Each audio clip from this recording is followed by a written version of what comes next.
Muy buenas noches. Nosotros somos estudiantes de la Maestría de Educación. Estamos realizando la actividad número 4 de Educación Sostenible y mi nombre es María Alexandra Roa Rodríguez. Estoy trabajando con mi compañero Ludwig Cortés. Vamos a presentar entonces la siguiente pregunta. Vamos a dar respuesta a esta actividad, que es: ¿cuál ha sido la evolución del pensamiento crítico en una escuela sostenible? Para ello, pues, nosotras vamos a hablar acerca de eso que transita mm, en lo concerniente a ese horizonte teórico práctico. Entonces, lo importante es poder destacar ese quehacer pedagógico de los docentes, y que desde allí pues realmente se esté revisando de manera crítica qué pasa desde esa praxis de nuestros contextos educativos. Entonces, para ello pues es importante ir revisando qué dicen los autores. Mejía nos dice que esa formación pues tiene que terminar en comprenderse qué pasa desde la reflexión, desde la praxis investigativa, para que pues se pueda determinar más adelante una formación ideal de ese docente. Para ello, pues vamos a continuar con mi compañera Ludvi. Vale, pues en Santa María, Nieto y Quitián, en 2019, expresan, voy a leer textual de Tesanos, citan a Tesanos 2007, donde indican que el vínculo y el diálogo posible en los procesos de formación de maestros debe estar fundado en la búsqueda de la relación necesaria entre aparatos epistemológicos fundantes en disciplinas involucradas y del saber pedagógico que necesariamente estará presente en el oficio de enseñar. Es decir, que todos los vínculos posibles que tenemos nosotros como docentes, como maestros, van de acuerdo a nuestra práctica educativa. Si desde nuestra práctica educativa no generamos investigación o no generamos un proceso de pensamiento crítico, es complejo poder identificar esas competencias que nos solicitan hoy en día en cada una de las estancias ya sea en la universidad, ya sea a nivel de evaluaciones estandarizadas, esas competencias de pensamiento crítico no las podríamos trabajar o relacionar en nuestra práctica educativa. Por lo tanto, se habla allí de un saber que sea reflexivo, que sea de acuerdo a esa posibilidad investigativa, pero que se genera desde la práctica que realiza el maestro en sus aulas. También desde allí, entonces, encontramos que hay una hegemonía del capitalismo cognitivo, es decir, que hay una tecnocracia, que hay una concepción de escuela como ese lugar de reproducción de dinámicas de la sociedad, en las dinámicas capitalistas del consumo de materiales, del consumo espiritual, del consumo ambiental, de ir dañando y no se tiene esa perspectiva de sustentabilidad, del cuidado del medio ambiente, del cuidado por el otro, sino solamente del bien propio, no del bien común. Por lo tanto, llega entonces a nuestra mente o a nuestro proceso, a nuestro quehacer como maestros, un referente como es la Escuela de Budapest, quien nos explica que se debe comprender y actuar, comprender en lo universal, en lo histórico, pero actuar en lo singular o lo macro o lo micro para el desarrollo del pensar, del sentir, de actuar adecuadamente en la participación de toda la comunidad. También, entonces, en la escuela de Frankfurt, citada en Santa María Nieto y Quitán 2019, nos expresan que ahí está la liberación del sujeto del marco clásico, es decir, de ese capitalismo y de ese consumismo, digámoslo de esta manera, desenfrenado, eh, y que viene a, a- que viene o proviene de esas ciencias empíricas o naturales, donde puede identificarse la escuela o la teoría crítica desde la práctica crítica y se despliega, va en contra del positivismo. No solo va en contra de ese positivismo, sino que además asume una postura de análisis crítico y de relectura frente al psicoanálisis, a la hermenéutica, a la lingüística y a la educación, como lo expresa Maldonado en 2011 para poder dar apropiación desde que el pensamiento o la pedagogía crítica hacia esa práctica educativa que transforme la escuela, que emancipe a los sujetos, al docente primeramente y luego a los estudiantes, de acuerdo a que sean protagonistas de ese cambio social y asumiendo un rol en la sociedad. Por lo tanto, entonces se habla de esas dimensiones contextuales de la pedagogía crítica eh, en la escuela como un perdón, como un escenario de construcción social. Entonces, en medio de esta lectura, junto con la profe María Alexandra, nos surge la duda de qué tanto nosotros como docentes estamos generando en nuestras aulas de clase ese escenario de construcción social. Sabemos que tenemos que cumplir con unos términos, ¿cierto, profe? De una malla curricular, de un contexto curricular, de unos derechos básicos de aprendizaje, pero ¿qué tanto estamos produciendo de esa pedagogía crítica para nuestros estudiantes y que sean estudiantes que cuando salgan a una evaluación estandarizada, ya sea las pruebas saber tanto en tercero, quinto, noveno, saber 11, saber pro, sean evaluados con esas competencias que necesita en este momento la sociedad? Por ejemplo, profe, desde ahí digamos que lo importante es poder revisar y mirar, y más este tema que es de pensamiento crítico, pues, ¿cómo vamos a favorecer ese aprendizaje y esos saberes que realmente han estado durante, bueno, durante un tiempo prudencial para toda la formación de nuestros licenciados? Entonces, desde allí, pues estamos tratando también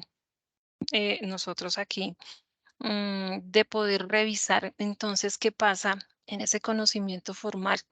en esa praxis que implica realmente estar allí en el escenario de forma real y que nos ayude a que podamos tener más estudiantes críticos, estudiantes que desde esa realidad pues van a ir desarrollando aún más esa reflexividad de su saber pedagógico. Bien, profe, para ello pues Como continúa. ¿Verdad? Como dice, como se dice, o bueno, como lo dice Freire,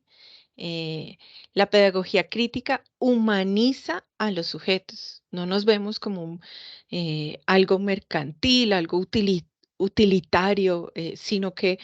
nos vemos en un proceso donde hay desarrollo político, donde hay un proceso social, donde hay cuidado del entorno y donde el otro cuenta. No es, perdón la expresión, pero no es ir a pisotear al otro, sino el otro cuenta y entre todos hacemos un trabajo colaborativo para cambiar el entorno o cambiar nuestras aulas de clase. Bien. Bien, ahí obviamente la invitación y lo que nosotras alcanzamos a analizar, pues es, digamos que desde ese escenario y según lo que dicen aquí nuestros autores, es poder hacer esa reconstrucción colectiva de la memoria, que desde allí pues nosotros también tengamos esa oportunidad y lo reflejaba con la parte de esa reconstrucción. colectiva de la memoria. Casi siempre está ahí implícita en la parte de esos museos comunitarios, que sería esa parte de simbolización en la cual pues está ese campo social. Y Y desde que, esa, bueno, sí. perdón, profe, es que allí en la de los museos es como cómo era antes y cómo podemos hacerla ahora, ¿no? Entonces antes era solo para las élites, solo podían ir unas personas específicas y cómo se ha ido cambiando ese imaginario desde la pedagogía crítica, bueno, no ese imaginario, no esa realidad eh, de, de que el museo ya es para todos porque se hace ese proceso de reconstrucción colectiva de la memoria. Dale, Ujú. profe. Bien, entonces para ello, pues digamos que desde los autores que están acá, lo importante es ir cultivando esa experiencia y más en esta parte de procesos comunitarios a los cuales pertenece. Entonces, desde allí, digamos que se trae también esas formas simbólicas, lo que decía la profe, desde ese pasado, desde ese presente, desde ese porvenir, y que asimismo entonces se dé una apropiación de estos sujetos a su territorio, a su memoria y a su comunidad, porque pues desde allí pues se trabaja también la parte cultural, religiosa, política, artística de una comunidad. Asimismo, entonces, digamos que en este pequeño video queremos reflejar también la parte de nuestras conclusiones, en la cual, pues, desde esto, desde esta perspectiva pedagógica crítica, vamos a atender esas estructuras de lo que es la escuela, la sociedad y que ojalá se puedan atender estas problemáticas para seguir aún construyendo ese saber, esa concepción que se tiene desde la práctica docente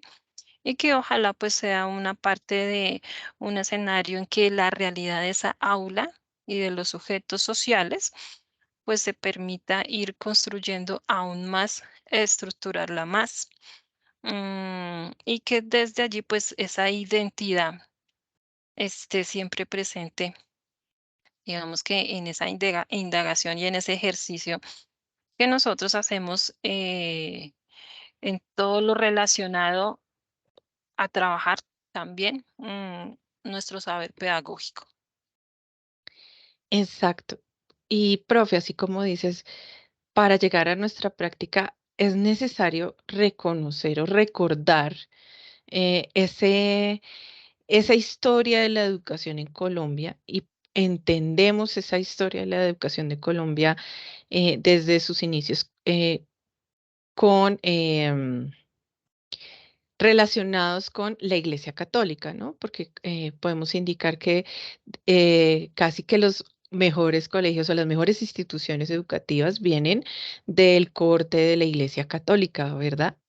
Entonces, desde allí se generaron unas prácticas, obvio, pues